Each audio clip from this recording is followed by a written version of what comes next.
Shalom Aleichem. We're learning the Sikh of Kisavai Beis, which is based on the Farbrengen of Tafshel Amidalid and Bashkacha Pratis.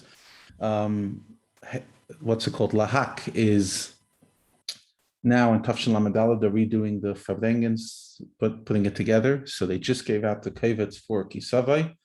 So it's amazing when you when they do so much of the work, putting it together, summarizing. So let's look at some of the incredible insights that some of that made it into the final Farbrengen and some into the final Sikha and some not, but definitely worth exploring. So the fundamental part of the Sikha is an explanation on what Rashi says on the Pasuk. Hashem will return you in boats. But Derech Hashem Amarti, on the road that I said, you're never going to go to see it, and you'll be sold there to your enemies. You're going to be begging for them to be sold, for yourself to be sold as servants, and nobody's going to buy because they're going to decide. They're going to decree death. They're going to want to kill. So the Rebbe explained that Bashivcha Hashem Mitzrayim is the context is it follows what we said earlier, that the Madve Mitzrayim Asher Goytam Mipneihem, the punishment of Mitzrayim, that you're afraid of them, and Rashi over there explains. And we only scare somebody in something that you'll get scared of, and that's why. On the road, I said you're never going to see, because you already walked there and you saw it's a midbar gadol v'noida v'tzimoyin asher emayim. Had there not been the miracles when you left Mitzrayim, so you're not going to see that. It's going to be worse. You're going to go to Mitzrayim ba'aniyos, b'sfinos, in captivity. And the matzav will be so bad in captivity, you'll want to be sold as slaves, even to Ivecha, and still in Kaina, but not in the way that you'll stay the way it was previously, but regular Yigzru Alecha Hedek, and it gets worse. In other words, it's progressive and worse. And the beer, which is the obviously the more the Geshmaka part, or the easier part to digest of Yena Shalteda, because we know that the Divrei Teichacha are B'rachis Nailas B'Yeser. And the Rebbe explains, interesting, another beer that even though ein mikra yetzim v'dei pshutai, so it's literal, but like it says in Parashat Nitzavim, next Parashat, Hashem will give all these curses on your enemies. And because when they're getting cursed, we're going up, Zek comes and Neifel, so it's going to be incredible for us. And the Rebbe explains the difference between whether you say it in the Eifan of Yena Shel Torah or Zek comes and Neifel is the difference between Hascholas Aveda Eifan Shel Iskafia and the Shleimus in the Eifan of Ishapcha, which seems to be the Yena Shel Torah in total transformation. That not only you're holding back the curse and it's going to somebody else, but actually it's turning into, you're seeing it as a bracha. And the Rebbe explained that the reason that Yid goes to Mitzrayim is not by their will, but the Eifan of Shivya. Hashem brings us there against our will, so that we can get Mailas Hatshuva ve'Shivcha Hashem. And here's where it's some beautiful insights, similar to what Hashem told Eliyahu, and because Eliyahu's a Navi, what Eliyahu said. Sorry, Mashamar Eliyahu, and he was a Navi Emes, so it must be Emes. What did he turns to Hashem, and this is incredible insight. It's a good Shashana Drasha. I guess you could stop listening now. What's he thinking? Really, that's what you're thinking? Well, I'm a rabbi. What can I do? Eliyahu is blaming a Kadosh Baruch Hu. You are the one that turned their heart backwards. In other words, the fact that their Maimon the Matzav is in an unsatisfactory place is not because of themselves. A Yid mitzvah natzmai wants to do mitzvah saseh and run away from leisaseh. He doesn't want to get on nisayon, like we say every day. And the fact that David says, Hashem, test me, it wasn't a good thing, as the Gemara says. And therefore they tell us that we should know it's not a good thing. Don't want it. And we don't want to do a Avera, and we don't want to do a mitzvah abba ma'aveda, echta v'ashuv. So it must be because Hashem wants. Like he says in the next parasha, Hashem can circumcise the heart. In other words, it's all in his control. But in this case, Hashem brought us to a maimed matzav of chet, so that through tshuva we can get to an incredible ilui.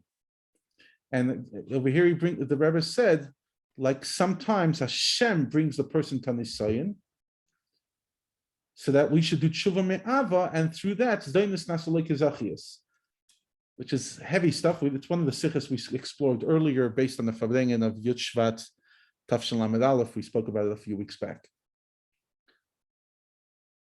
And Taka, you see it in the case of Eliyahu. The Yidden screamed out, Hashem Elikim, higher than Anochi Avai Lekecha, which was said in Matan Torah. Over here, it was said twice. Base pun. Wow. So it continues to the Rebbe and says, what's the next level? Ba'aniyas, in boats, Lashon Targum, which Aniyas Lashon Targum, which shows on the Avodah when you're doing bidur to turn things over to Kedusha. And over here, the Rebbe said something which some of it is still, I'm processing it, and I'm not fully sure I fully get it, but it's so worth sharing.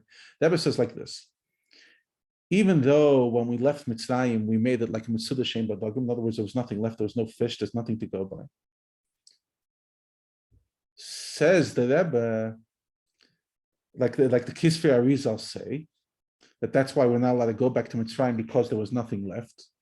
But after Sancheiriv came in Bayis Rishon, and Bilbola Sa'umais, some new people came. He mixed up the nations. Some new people came into Mitzrayim, and they brought with them Nitzotzes of Kedusha.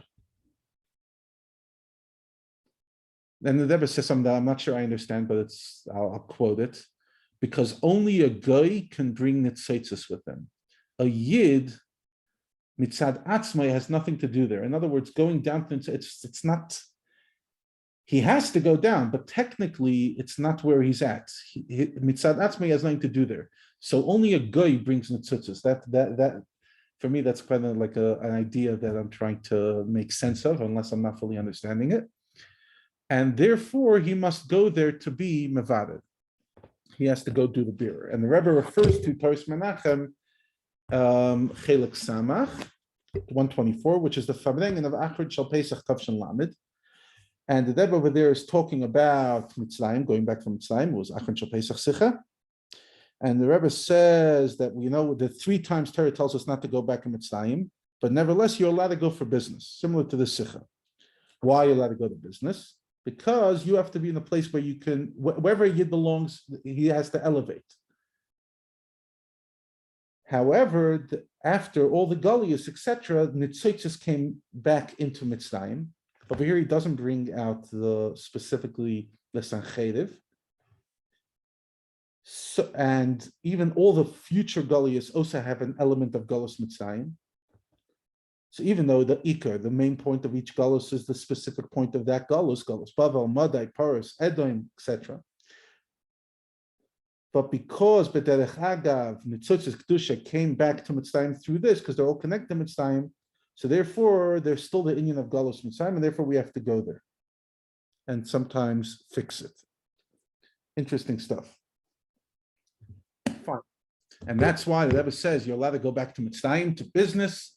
You're just not allowed to settle there, because Bira and Nitzotzes for Mitzrayim now is only for movables and not for non-movables. Because Karka cannot be stolen. In other words, the Bailus is much stronger, Eretz Mitzrayim itself, and over there's nothing left to be mevaded. And only through Kibush Eretz Mitzrayim, when you conquer it, then the Isser is over to settle there, and you're allowed to settle. The Rebbe explained based on that a very interesting Rambam, what the Rambam answered in Yerushalmi. The Yerushalmi is only saying that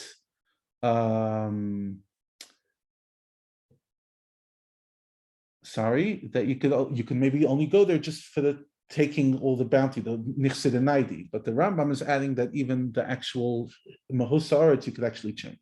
And then the final thing the Rebbe says, obviously, is atam avakshim li'isnim karim, the ma'ila of eved, avodah b'kerech atzmai, the enkaina, which is ayin kaina, higher than kinyan, el matzilus, and ki yigzdu alecha hedek v'kilayin, the ultimate avodah ben mea kilu of our base min ha'olam, Pirkei Avos of next week.